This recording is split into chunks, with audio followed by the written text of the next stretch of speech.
In this section we're going to have a look at reports.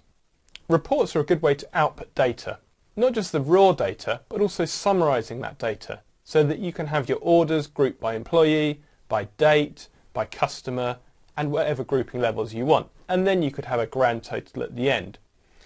Personally, I tend to always create reports using the report wizard because it's a great way to sort out the data source, get all the fields there, and also aligns them so that it looks good at the end.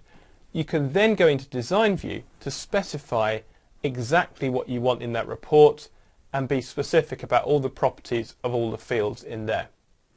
You can go straight into Design View from a blank report. However, just like with forms, it does take you a long time to set up the report because you've got to go in and specify all of those data sources, align all of the fields, set up all the grouping levels. So I would always start off with the report in a report wizard view and then get it to roughly where I want. Now, reports are a great way to summarise output. They can be based on tables, although more typically they're based on queries, and they can also be based on a parameterized query.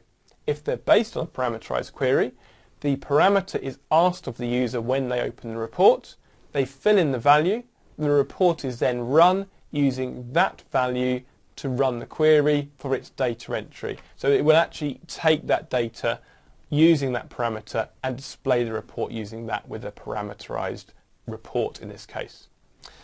There's a lot of similarities between reports and forms. They are similar objects, although reports are designed for output, whereas forms are designed for input and data entry and editing your data.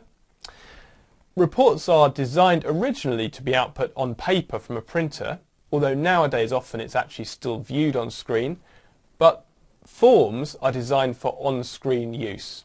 So forms don't tend to look that great when they're printed, reports tend to look very good. Even on screen, I personally find it's a good way of looking at summarised data to use a report because it's just a nice way of presenting that information and it has great grouping abilities. Their similarities come into play because they have the same types of controls. And often, if a control can be used in one, it can be used in the other. So if there's something you've used in a form and you want it in a report, you can almost certainly bring it in. And it means you don't have to relearn another way of doing something. You can take the knowledge you've got from creating forms and use that in creating reports. And what we're going to do now is have a look at creating reports in Access.